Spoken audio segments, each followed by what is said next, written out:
Assalamualaikum warahmatullahi wabarakatuh. Apa kabar anak-anak ibu guru kelas 2 MI yang solih dan solihah? Semoga sehat walafiat ya.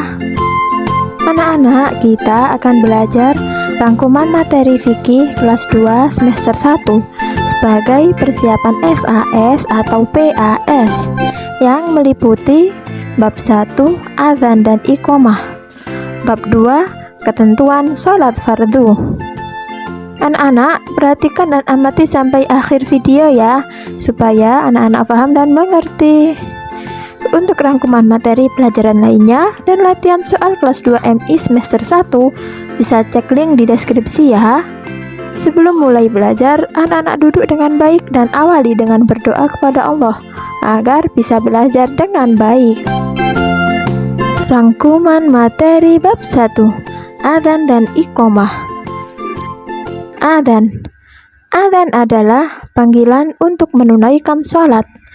Adzan juga sebagai tanda bahwa waktu sholat telah tiba. Orang yang mengumandangkan adzan disebut muadzin. Orang yang mendengarkan adzan disebut mustami'. Ingat-ingat ya anak-anak. Orang yang mendengar adzan harus menghentikan kegiatannya sementara waktu. Muadzin dan mustami' disunahkan berdoa setelah adzan selesai dikumandangkan. Syarat menjadi muadzin antara lain: 1. Beragama Islam, 2. Mumayyiz atau sudah dapat membedakan baik dan buruk, 3. Laki-laki. Perempuan boleh adzan khusus jamaah perempuan dan tidak menggunakan pengeras suara. Sunnah menjadi muadzin antara lain: 1. Suci dari hadas dan najis, 2. Berdiri menghadap kiblat, 3. Mengumandangkan adzan dengan suara yang nyaring, dan yang keempat, membaca sholawat dan doa setelah selesai adzan. Iqomah adalah seruan bahwa sholat berjamaah segera dilaksanakan. Anak-anak, setelah iqomah dikumandangkan, jamaah segera berdiri, mengambil barisan dan meluruskan shofnya. Membaca iqomah hukumnya sunnah. Rangkuman materi bab 2, ketentuan sholat fardu. Sholat fardu merupakan ibadah yang hukumnya wajib. Sholat yaitu ibadah yang diawali dengan takbiratul ihram dan diakhiri dengan salam.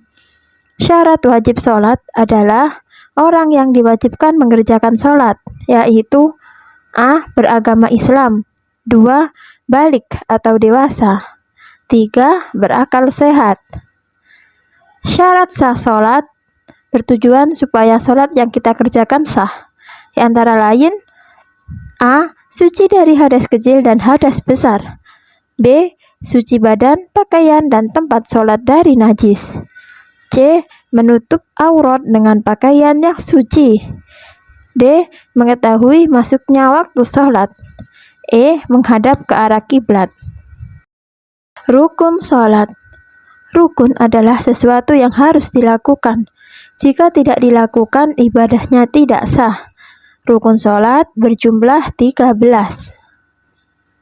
Anak-anak, perhatikan ya. Rukun sholat yang berupa bacaan. Apa aja itu?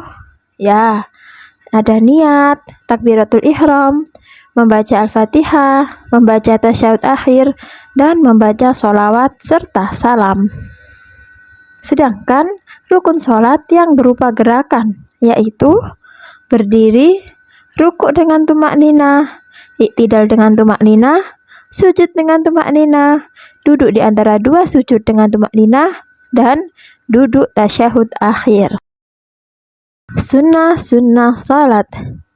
Sunnah salat yaitu perbuatan atau bacaan jika dikerjakan akan menambah kesempurnaan salat. Hal-hal yang disunahkan dalam salat antara lain: 1. Mengangkat tangan ketika takbiratul ihram, 2. Bersendekap ketika berdiri, 3. Membaca doa iftitah setelah takbiratul ihram, 4. Membaca ta'awud sebelum membaca al-fatihah, dan mengucapkan amin setelah selesai membaca surat Al-Fatihah. 5. Membaca surat atau ayat Al-Quran setelah membaca surat Al-Fatihah. Membaca surat atau ayat disunahkan pada rakaat pertama dan kedua. Lanjut ya. 6. Mengangkat tangan ketika akan ruku, iktidal, dan berdiri setelah tahiyat awal. 7. Membaca tasbih ketika ruku dan sujud. 8. Membaca doa kunut dalam sholat subuh setelah iktidal. 9. Duduk iftiroshi ketika duduk di antara dua sujud dan duduk tahiyatul awal. 10. Duduk tawaruk ketika tasyahud akhir. Dan yang ke-11, membaca salam yang kedua sambil menoleh ke kiri. Hal-hal yang membatalkan sholat. 1. Tidak mengerjakan salah satu rukun sholat. 2. Berbicara selain bacaan sholat dengan sengaja. 3. Banyak bergerak selain gerakan sholat dengan berturut-turut. 4. Hadas kecil atau besar. 5. Terkena najis. 6. Terbuka auratnya dengan sengaja. 7. Makan atau minum meskipun sedikit. 8. Niat keluar dari sholat atau membatalkan sholat. 9. Membelakangi kiblat atau tidak menghadap kiblat. Dan yang ke-10, tertawa berlebihan. Alhamdulillah anak-anak, kita sudah selesai belajar bersama-sama.